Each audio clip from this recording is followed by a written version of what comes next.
Ajaran adat Minangkabau tidak bertentangan dengan Islam. Lanjutan ke-9 balik.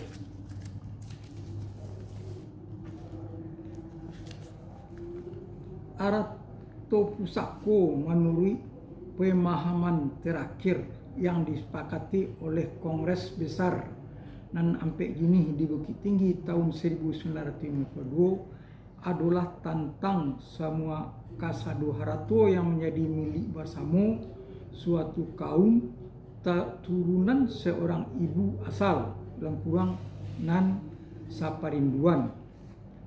Penguasaan dan pewarisannya ditundukkan kepada sistem hukum adat Minangkabau lama sebelum Islam. Jadi penguasaan dan pewarisan ditundukkan kepada sistem hukum adat Minangkabau lama sebelum Islam, yakni dari nenek turun ke mamak, dari mamak turun ke kemanakan.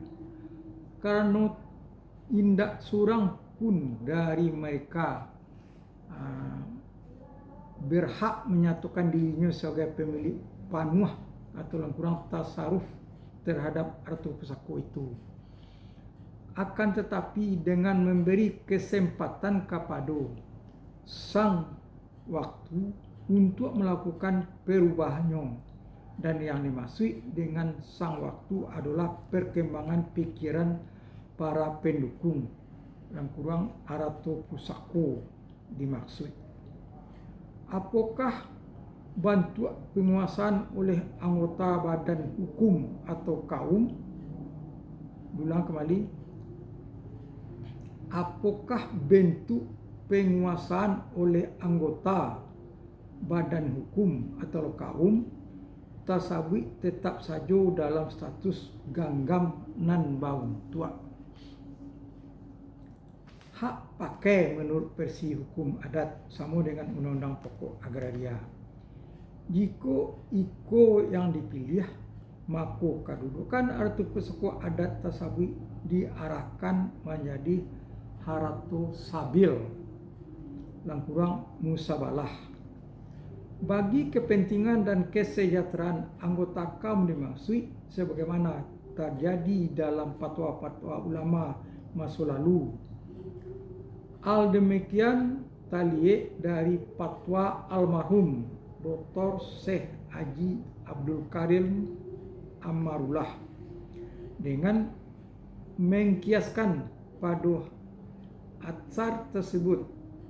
Maksudnya Dr. Syekh Haji Abdul Karim Amarullah dengan mengkiaskan pada atsar sahabat yakni Umar bin Khattab terhadap hartanya sendiri di Khaybar, yaitu boleh diambil isinya tetapi tidak boleh ditasarufkan tanahnya, dan beliau juga menyamakannya dengan harta wakaf.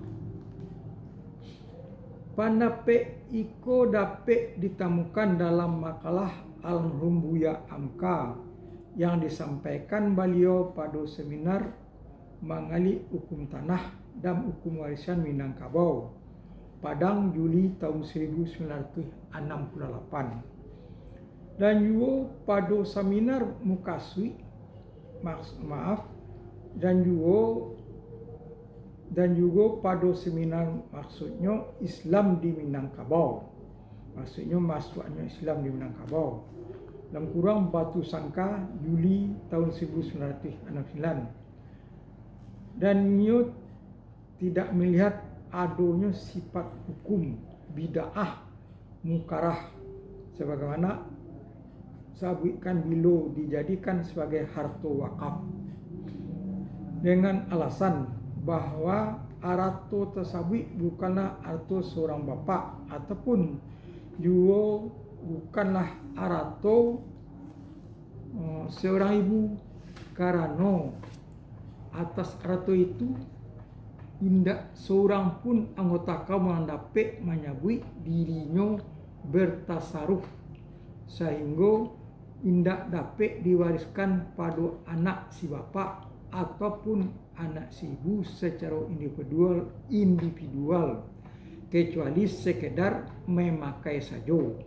Mungkin dapat dikelompokkan sama dengan ibah ariah. Hanya boleh menikmati hasilnya tanpa hak menghilangkan pokoknya. Kira-kira sama dengan pinjaman tanpa bunga. Dalam kurang al-ariyatu, ulang lagi, al-ariyatu kardum bila faidatin, titik kurang, dari nenek moyang pengumpul harta masa lalu bisa juga dikategorikan sebagai harta amanah dari nenek moyang untuk ditaruhkan kepada anak cucunya selagi ada turunan sesuai dengan niat para paneruko dahulunya, ataukah akan diindividualisasikan pada anggota-anggota kaum secara permanen pada anggota kaum yang perempuan sajakah atau juga pada anggota kaum yang laki-laki seperti yang kini memang sudah memperlihatkan wajahnya melalui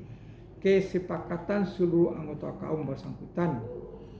Karena dari seminar hukum adat bulan Juli tahun 1968 di Padang, statusnya disebut sebagai harta badan hukum.